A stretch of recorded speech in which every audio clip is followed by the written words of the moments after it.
Bonjour à tous, merci à vous, d'être venus, pour cette apéro science, notamment, pour cette présentation. Je voulais aussi remercier, les membres du B2M qui m'ont proposé de venir ici, notamment Emma. Ça me fait très plaisir. Heu, pour, heu, pour ma part, je m'appelle Guillaume Houet, je viens de terminer le master SEP cette année dans lequel je me suis plutôt spécialisé dans, la biologie osseuse et notamment dans un contexte, paléontologique. Et aujourd'hui, je commence un doctorat, de paléontologie au MNHN, avec Damien Germain. Doctorat qui traite de l'origine des tissus squelettiques, minéralisés, os, mais pas que de l'os. Et aujourd'hui, j'avais envie de vous parler un peu de l'apport de la paléontologie des premiers vertébrés dans ces questions autour de l'origine, du squelette minéralisé des vertébrés.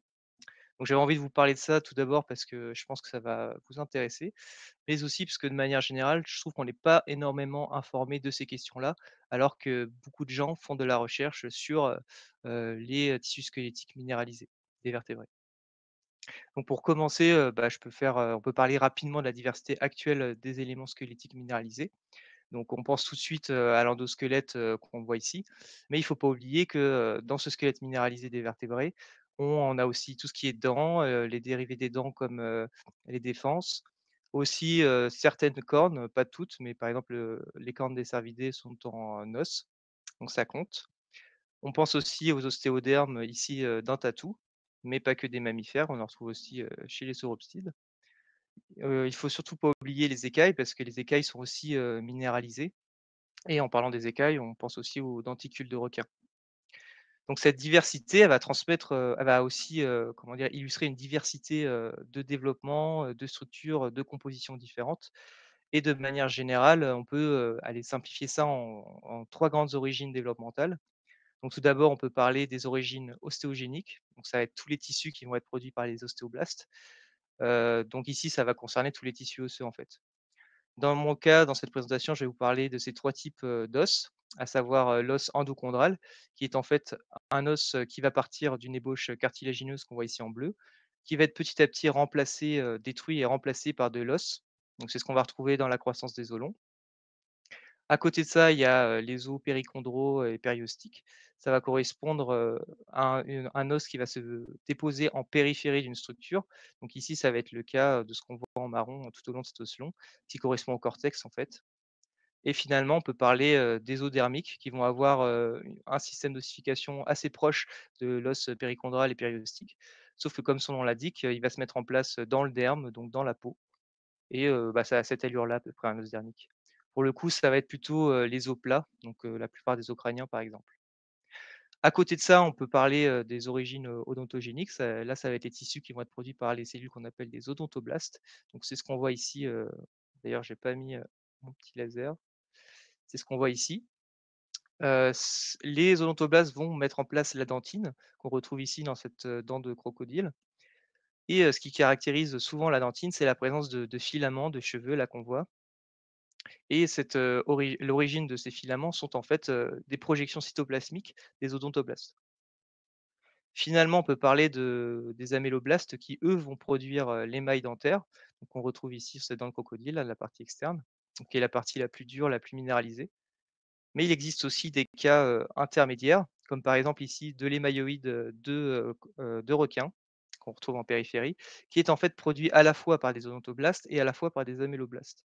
Et c'est pour ça qu'on retrouve un peu ces filaments, ces cheveux dedans. Bon alors il y a plein d'autres critères, d'autres caractères, concernant les tissus minéralisés, mais j'avais simplement envie de finir avec, le principe d'acélularité et de cellularité.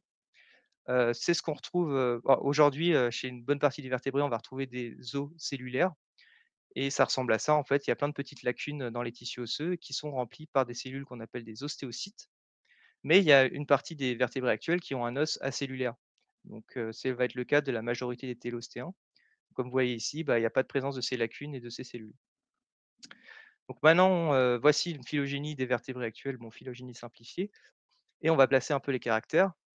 Tout d'abord ici je précise que j'ai mis les cyclostomes, mais pour le coup ils vont pas nous intéresser parce qu'ils n'ont pas de tissu, minéralisé. Même leurs dents, si je me trompe pas, elles sont en kératine et j'ai rajouté le cartilage, à la base de cet arbre, même si ce n'est pas minéralisé. Alors dans le cas des chondrichtiens, ils ont un endosquelette qui va être, cartilagineux avec, un peu de cartilage calcifié prismatique autour. et en plus de ça, ils vont présenter des denticules, sur leur peau et aussi bien sûr leurs dents qui vont avoir à peu près cette composition-là, donc une première couche d'émailloïdes, ensuite une seconde couche de dentine et finalement, une base ici qui est interprétée comme étant de l'os, mais là c'est un peu flou en fait. On n'est pas certain que ce soit de l'os. C'est pour ça que j'ai mis ces, éléments en orange ici et comme on hésite sur la présence d'os dermiques justement, d'os périchondral et donc d'os cellulaires chez les chondrichtiens, par précaution, on préfère les placer au niveau du nœud des ostictiens où là, on est sûr de les retrouver. Donc les ostictiens, eux, vont présenter toujours de l'émailloïde, aussi bien les actinoptérygiens que les sarcoptérygiens, mais bon là, c'est surtout les actinoptérygiens que ça concerne. La dentine aussi, ça on le retrouve, il y a pas de problème et en plus, on va retrouver de l'émail et de l'os, endochondral, donc qui va former la plupart du squelette, de l'endosquelette. Donc maintenant la question qu'on se pose, c'est, est-ce que, si on prend en compte, les premiers vertébrés, est-ce que ça va brusquer un peu, le placement de ces caractères et est-ce que ça pourrait nous aider à résoudre les problèmes comme on voit ici en orange? Ah oui, j'ai oublié de préciser, bien sûr, l'os acellulaire qu'on retrouve chez la majorité des télostéens.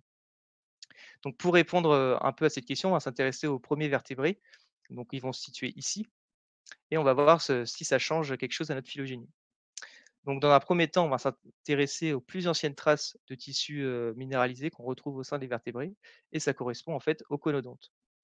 Donc les conodontes, bon, c'est débattu leur appartenance ou non, aux vertébrés, mais aujourd'hui, il semble admis qu'ils fassent partie des vertébrés et c'est ce que je vais admettre, durant cette présentation et chez eux, on retrouve, beaucoup de petites, choses qui ressemblent à des dents, les éléments bon, du coup, je disais, qu'on retrouvait chez eux une structure, en bicouche comme ça de pas d'os, mais d'éléments minéralisés et ceci a poussé à émettre l'hypothèse que ces tissus étaient homologues à la dentine et à l'émail des animaux actuels, enfin des vertébrés actuels. Mais une étude, a montré en 2013 que, bah, ça ne serait pas le cas.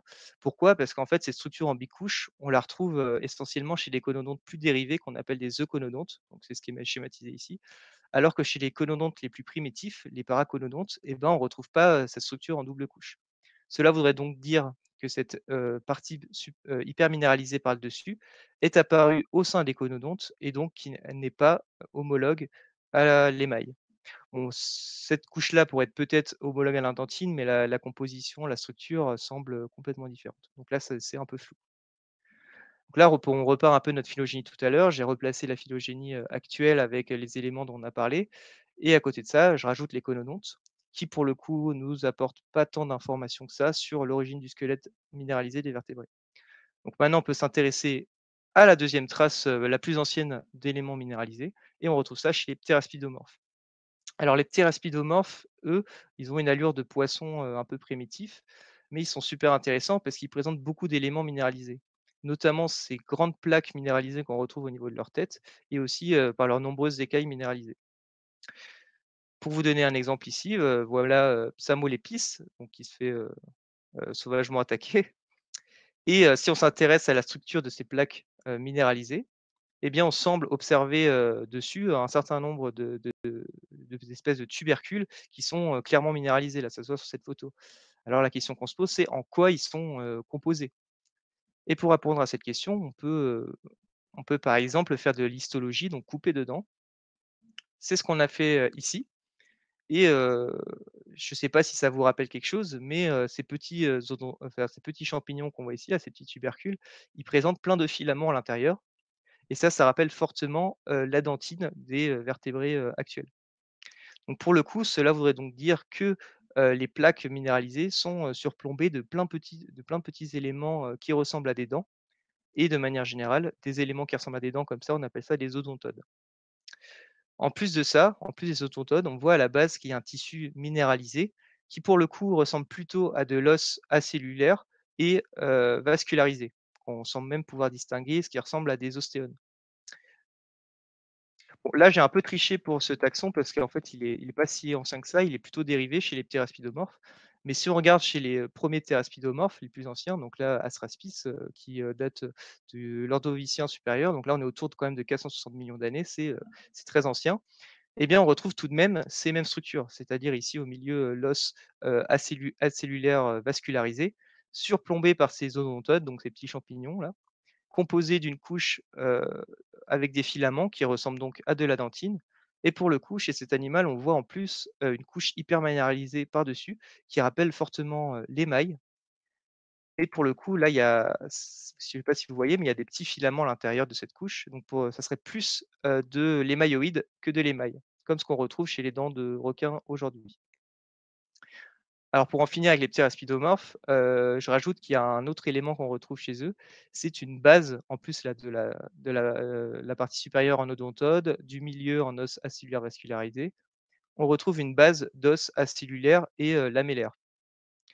Et pour comparer avec, la photo d'os dermique que je vous avais montré en tout début, ben, on commence dès tôt dans l'histoire des vertébrés, on tombe sur des choses quand même qui ressemblent fortement à de l'os dermique actuel.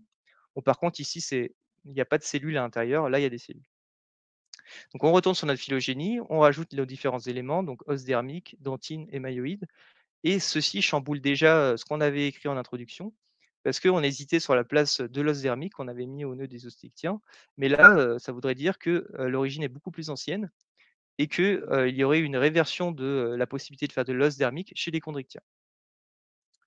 Alors pour continuer, rapidement sur 3 autres taxons, ici les anaspides, à ne pas confondre avec anapsides, sont constitués de pas mal de petites écailles constituées d'os, acellulaires toujours. Ça se voit pas trop sur ces photos, mais on hésite aussi sur la présence, d'odontodes et donc, de dentines et d'émailloïdes chez ces animaux. Pour passer aux télodontes, eux, ils présentent des éléments qui ressemblent beaucoup aux denticules des requins actuels, c'est-à-dire qu'ils ont une première couche d'émailloïdes, une deuxième couche de dentines et à la fin une base en os acellulaire. Mais encore une fois, comme pour le requin, cette base en os acellulaire est très débattue et c'est pas certain. Passons maintenant, aux Galeaspides, au visage très expressif. Eux, n'ont pas du tout de dentines et d'émailloïdes pour le coup. Par contre, ils ont, des éléments constitués essentiellement de tissus osseux acellulaires. Bon alors là, je suis passé très vite sur ces groupes parce que le but principal était simplement de montrer que très tôt dans l'histoire des vertébrés, il y avait pas mal de cas de réversion, de tissus squelettiques minéralisés. Mais ce groupe des ostéostracés va nous intéresser un peu plus. Pourquoi? Parce qu'il va présenter un caractère là que je vais vous montrer. C'est-à-dire que si on regarde une coupe, d'ostéostracés, on va toujours distinguer au début une première couche très fine d'émailloïdes, ensuite une couche qui a été interprétée comme étant de la dentine. Bon, c'est pas très clair ici, mais c'est les hypothèses actuelles et juste en dessous, une couche qui est interprétée comme étant de l'os et si c'est bien de l'os, je ne sais pas si vous pouvez le voir, mais il y a plein de petites lacunes à l'intérieur. Ce qui voudrait donc dire que cet os était cellulaire. Ainsi, chez les ostéostracés, on aurait, ce serait le premier groupe, bon, c'est pas totalement vrai parce qu'on a d'autres indices, mais là, c'est un indice clair, de cellularité, dans les tissus osseux et en plus de ça, chez ce groupe, on retrouve, une base ici.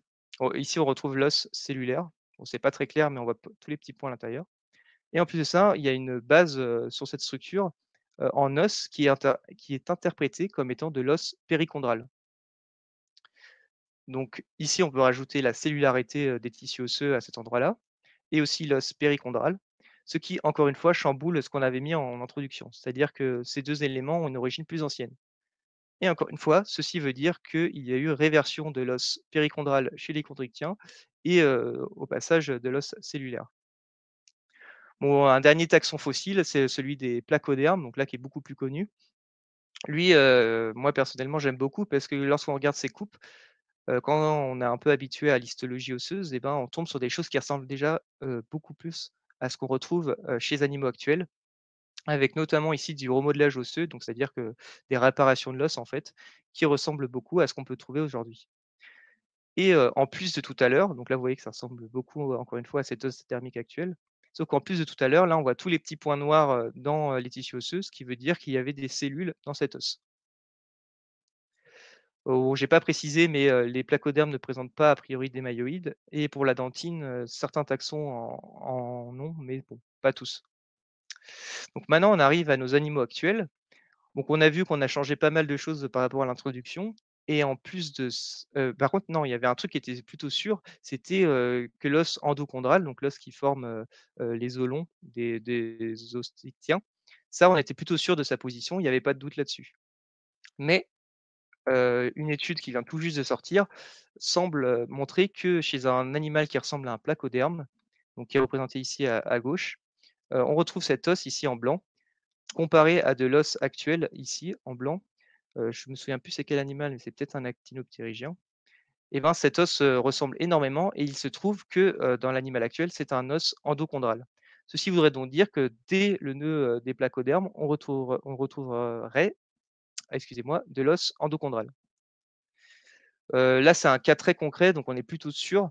Mais avant, il y avait déjà des indices qui semblaient montrer que l'os endochondral avait une origine plus ancienne, notamment chez Astraspis, là, le très vieil exemple que je vous avais montré tout à l'heure, car on retrouvait dans cet animal des alignements de cellules qui ressemblent beaucoup à ce qu'on retrouve chez les animaux actuels et ce qui correspond à de l'ossification endochondrale.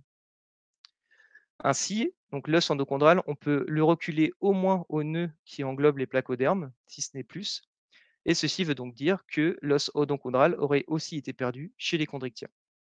Donc là, les chondrichthyens sont en fait à un état complètement dérivé en termes de tissu squelettique. Finalement, on arrive aux ostéichthyens, donc là on retrouve un peu tous les caractères, c'est-à-dire l'os cellulaire qu'on voit très bien ici, avec plein de dents à l'intérieur, dents qui sont composées de dentines et d'émail.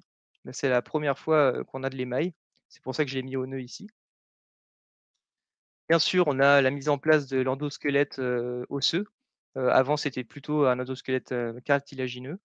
Là, en plus, on peut parler des ostéodermes qui se sont mis en place et à ne pas oublier, bien sûr, l'évolution, des écailles qui sont aussi des tissus, minéralisés, qui ont une évolution, très complexe, depuis les ostéichthyens. Il y a plein de formes, de structures différentes, mais là, on ne va pas rentrer dans le détail. Pour conclure, j'espère vous avoir, montré que, c'est très important de prendre en compte les fossiles, notamment quand on fait, du placement de caractères en phylogénie. J'espère aussi vous avoir, pourquoi pas, appris que l'origine, des tissus minéralisés des, vertébrés est très ancienne, notamment avec cet exemple d'Astraspis qui, dès 460 millions d'années, présente de nombreux caractères, actuels. J'espère aussi avoir mis en avant que l'évolution de ces tissus minéralisés était complexe avec des nombreux cas de réversion, mais aussi de convergence, avec ici le très beau exemple des chondrichthyens qui semblent avoir un peu tout perdu en termes de tissus osseux et les télostéens qui, eux, ont perdu la cellularité de leurs os.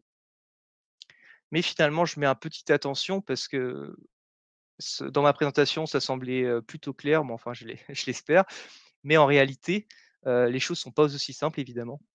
Et ça, c'est dû au fait qu'il y a des relations très étroites entre les différents tissus, notamment entre la dentine et l'os. C'est très difficile de les différencier. Et ceci complique fortement la définition des différents types de tissus et notamment leur identification dans un contexte paléontologique. Donc voilà pour ma présentation. J'espère qu'elle vous a plu et merci à vous d'être venu. Merci beaucoup. Oui, merci beaucoup Guillaume, De c'était rien. super clair et Bon, bien illustré aussi. bah, merci, j'ai un peu galéré, j'avoue. Bah, ça me fait plaisir, merci. Maintenant, on va passer aux questions. Je sais pas si j'ai cru voir Lazare qui levait la main, mais peut-être que c'était ou Donald aussi qui levait la main. Tout le monde lève la main. Euh, Ah non, c'était une erreur, pardon. Je vois pas l'écran, pas donc de je te souci. laisse gérer ça. Du coup, c'est qui a dit que c'était? Si. C'est ouais. Du coup, c'est Donald, si jamais tu veux, si tu as une question. Vas-y. Ouais, vous m'entendez là? Ouais, Ouais, super. Ok, bravo Guillaume pour cette présentation. Je savais pas en fait parce que je t'avais croisé ah oui, avant le début de ton stage de M2. de M1 même. Ah, de M1, d'accord, Ah oui. ouais, Et finalement, t'étais parti plutôt sur les tétrapodes, donc je vois que t'es revenu à la raison, c'est bien. Et du coup, c'est bien, c'était très clair. C'est vrai que c'est un sujet complexe, l'origine des tissus minéralisés chez les vertébrés. J'ai juste du coup une question un peu qui te concerne toi. C'est quoi ton sujet du coup de thèse là? Tu dis que tu viens de commencer. alors j'avoue que mon sujet de thèse est pas très évident pour moi-même en premier lieu. Bah, j'ai préparé deux petits diapos là-dessus. En fait, ici, bah, déjà mon titre c'est ça, pattern de Turing et mécanisme Ah oui d'explication chez oui les oui. vertébrés. C'est ce Voilà, truc-là, d'accord. Ouais, ouais, voilà, donc c'est celui qui est passé à l'école doctorale avec voilà, ouais c'est ça. ouais. Donc Donc c'est très ah d'ailleurs il y a une faute ici, j'ai un D très en dessous. expérimental, on va dire. Voilà. Donc avec Damien Germain, Nicolas Goudemont avec une faute ici, c'est tout mélangé, qui est à Lyon et Jérémy Bardin. Ouais. Et pour dire un peu ce que je vais faire, là, c'est une représentation de ce qu'on retrouve chez les ptéraspidomorphes, ce que je vous ai montré tout à l'heure. Et le but, ça va être d'essayer de reconstruire en faisant de la modélisation 3D, bon, je peux vous montrer ici, un peu d'essayer de reconstruire le développement de ces structures à l'aide de ce logiciel qui s'appelle Embryo Maker, pour essayer de comprendre un peu le lien qu'il y a entre justement la dentine et l'os, comment on passe de l'un à l'autre, et aussi la formation de toutes ces petites odontodes, parce qu'il y a des études préliminaires qui montrent qu'ils semblent être dirigés par quelque chose qu'on appelle des patterns de Turing. Et le but, ça va être de jouer un peu, faire de la modélisation pour tenter de reconstruire ça, et après de jouer sur les différents caractères pour essayer de passer d'une structure à une autre. Ok, super. Je me souviens avoir vu le sujet passer, en effet, que ça avait l'air vachement intéressant, même si j'avais rien compris, mais du coup, Ouais, on aura peut-être l'occasion d'en reparler. j'espère. Si j'ai bien compris, avec Damien, là, on va participer à l'encadrement d'une collègue, d'une de tes collègues de M2, enfin, de ton ancien master. Donc, voilà. Ouais, avec plaisir. Je devrais être dans le plaisir de coin. Bon, c'est tout. Merci. Ok, alors il y a Thibaut qui a une question, enfin, ou qui lève la main en tout cas. Oui, ben, merci beaucoup pour cette présentation, elle était super claire aussi. Je voulais juste savoir, par rapport au cododonte, parce que je travaille là-dessus, est-ce que tu pourrais me donner les références qui t'ont permis de dire, enfin qui permettent de dire que les conodontes se rapprochent des vertébrés? Parce que lors d'un travail l'année dernière, justement, je m'étais intéressé à cette question et du coup, j'étais arrivé à la conclusion que c'était plus proche des chordés plutôt que des vertébrés en eux-mêmes. Du coup, si tu pouvais me donner ces références, ça m'intéresserait beaucoup. Alors, honte à moi, mais je suis pas du tout spécialiste des conodontes pour le coup. Cette information, je la tire en partie de cet article, mais surtout, j'ai discuté avec Philippe Janvier, qui a pas mal travaillé sur les premiers vertébrés. Donc, il m'a expliqué ça, mais aussi Nicolas Goudemont qui travaille, tu connais normalement, je crois que je t'en avais déjà parlé, il travaille sur Oui. les conodontes, et qui m'a dit qu'aujourd'hui, apparemment, les conodontes seraient interprétés comme des cyclostomes souches même. Si. Donc je t'avoue que j'ai pas de référence, à te donner, mais par contre, je t'invite à discuter avec, des gens comme Nicolas Goudemont qui va pouvoir, te donner les références et en débattre avec toi. Il y a plein de Ok, caractères en super, fait, merci. il m'avait même donné la liste des caractères, qui fait qu'ils font partie des vertébrés a priori. Je pourrais te les envoyer. D'accord. Ok, d'accord. Merci beaucoup en tout cas. De rien. En réponse à la question, si je peux me permettre, Oui, bien sûr. moi non plus, je suis pas spécialiste des conodontes, mais en gros, le plus récent comme référence, c'est probablement les papiers que Guillaume a montré là, de Duncan Murdoch et tout ça. Donc à l'origine, l'équipe de Donoghue à Bristol, parce qu'ils ont fait du synchrotron et ils ont regardé la microstructure et tout ça. Le truc, c'est que ça me paraît assez équivoque parce que les structures minéralisées, les conodontes ont des structures minéralisées qui ont une structure qui rappelle celle des vertébrés, mais qui n'est pas homologue probablement à celle des vertébrés, qui n'est pas la même. Donc, on peut probablement considérer qu'ils sont homologues en tant que structures qui sont produites, qui sont minéralisées, qui sont produites au niveau du derme et tout ça, mais c'est pas homologue aux dents ou aux écailles, par exemple. Et pour ce qui est de la position dans les vertébrés plutôt qu'à l'extérieur, il y a aussi des caractères qui sont basés sur la structure, pour le coup, des tissus mous, parce qu'il y a quelques fossiles d'animal conodonte, et où ça a vraiment une tronche de vertébrés, enfin, de cordés, ça c'est sûr, mais peut-être aussi un peu de vertébrés, avec notamment des nageoires qui ont l'air bien individualisées, les blocs musculaires, etc. Donc, mais c'est assez équivoque, hein. Je pense que je sais pas d'où ça sort le fait que c'est des systèmes cyclostomes, mais ouais, je sais pas. Je peux envoyer la liste de caractères tout à l'heure à Thibaut. Ouais. Et oui, le système cyclostome, là, je l'ai appris aujourd'hui aussi. Ouais, c'est peut-être un truc qui est pas encore publié, mais ça me paraît. Il y a eu des phylogénies qui incorporaient des cyclostomes fossiles récemment. C'était un peu foireux parce que c'est pas comme si on avait beaucoup de caractères, quoi. Donc, je sais pas trop. Et pour l'homologie, juste je reviens rapidement dessus. Apparemment, c'est pas homologue en termes de structure, mais peut-être que les éléments pour former ces tissus minéralisés sont homologues au sein des vertébrés, Oui, mais voilà, qui c'est sont ça, pas ouais. exprimés de la même façon chez les conodontes, quoi. Ouais. Bah, on parle de trucs qui ont divergé entre eux il y a quelque chose comme 500 millions d'années Ouais, aussi, ouais, donc il là, faut, c'est se loin, ouais. rendre compte de ça. Hein. Voilà. Je sais pas s'il y avait d'autres questions. Ok, bah merci beaucoup. Merci Pas de beaucoup. rien. Je t'enverrai un mail. Il y avait une question de Guy Emmanuel dans les messages aussi. Il demande si c'est donc une convergence du développement lamellaire des structures buccales des conodontes, peut-être. Je n'ai pas trop compris sa Alors question. pour cette partie-là, le cône, là, ça c'est a priori sûr que c'est une convergence. Mais pour cette structure-là, bon là c'est un peu flou parce qu'on pourrait dire que c'est homologue à la dentine, mais je sais pas si vous voyez, ça forme des espèces de cônes à l'intérieur, c'est très bizarre. Et ça pour le coup, ça ressemble pas du tout à la dentine. Donc là c'est vraiment très flou. Mais pour en tout cas pour le dessus, c'est sûr que c'est une convergence. Ok. Ah, J'espère c'est qu'on a bon, il dit répondu. Ah, merci. parfait. Tu as bien répondu à la De question. rien. Hop, est-ce qu'il y a d'autres questions?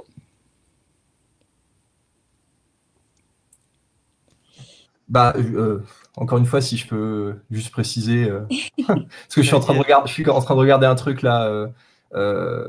Et il faut se rappeler aussi que les conodontes, c'est pas probablement pas un groupe naturel, et qu'il y a au moins une partie de ce qu'on appelle conodontes, donc des petits machins en forme de dents qu'on trouve dans les sédiments du Cambrien, qui ne sont pas du tout des vertébrés. Et apparemment, il y a une des hypothèses actuellement qui est que ce serait des éléments buccaux de kétognates. Je ne sais pas si vous voyez ce que c'est que les kétognates. C'est des animaux marins planctoniques qui ne sont pas du tout des vertébrés. Et donc voilà. Et ouais, bah, c'est tout. Et quand tu disais que les télostéens de l'os acellulaire, je pense que tu l'as dit, mais peut-être pas super clairement, c'est pas tous les télostéens, c'est dérivé au sein des télostéens. Voilà. Oui, je sais pas si je l'ai mal dit, mais en tout cas. Non, t'as dit que c'était une partie des télostéens, mais comme après, t'as reparlé de ça. Ah oui. Voilà. Ok, Bon, oui. c'est pas très grave. Ouais, non, mais t'as raison. D'ailleurs, je profite pour ajouter un petit détail, bon, qui est pas forcément très important, mais je peux le préciser. Là, tout à l'heure, j'avais mis, je vais aller sur la bonne phylogénie. Ici, j'avais mis cellularité, mais je crois que c'est les arandaspides, on a des traces qui ressemblent à de l'os cellulaire, mais encore une fois, c'est très flou. Donc, possiblement, ça peut être beaucoup plus loin, hein, la cellularité ou une convergence. Je précise ça.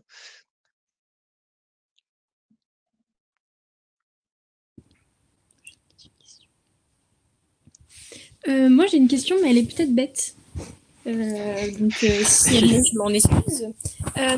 Mais du coup, comment formuler ça? Est-ce que du coup, est-ce que d'après ce que tu nous as présenté, tu pourrais dire qu'en fait, l'os enchondral, mettons, est dérivé de l'os dermique? Alors là, justement, il y a des questions un peu complexes et c'est un peu ce que je vais devoir travailler durant mon sujet de thèse. Dérivé, non, ça je pense pas. Mais en tout cas, il y a des interactions entre, notamment, je crois que c'est le galéaspide, on commence à voir ça pas mal. Il y a des interactions entre l'endosquelette qui est cartilagineux et les parties osseuses dermiques. Et il se passe des choses un peu bizarres, notamment de la calcification du cartilage qui se passe à ce niveau-là et tout.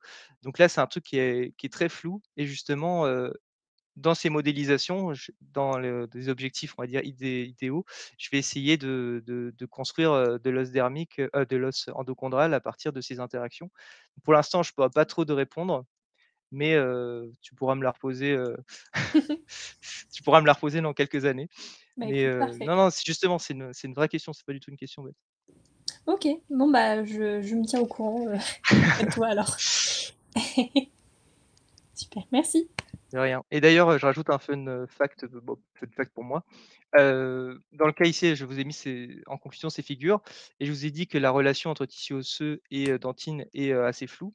Et moi, j'aime bien cette petite étude parce qu'elle montre que ici, c'est une coupe de dents de mammifères et elle montre qu'en trafiquant un peu l'expression des gènes au niveau des odontoblastes, eh ben, on arrive à les transformer en ostéoblastes, a priori, qui commencent à former de l'os. Donc, encore une fois, dans mes modèles, peut-être en modifiant un peu les paramètres, je pourrais réussir à construire de l'os à partir de cellules qui commençaient à faire de la dentine. Ah ouais, ok, c'est cool, ouais. Voilà. Ok, bon, est-ce qu'il y a d'autres questions pour Guillaume? On va peut-être passer à la présentation de Paul. Si jamais il reste des questions, on pourra les poser à la fin. Ouais, Voilà, bien, il n'y a on pas va de pas souci.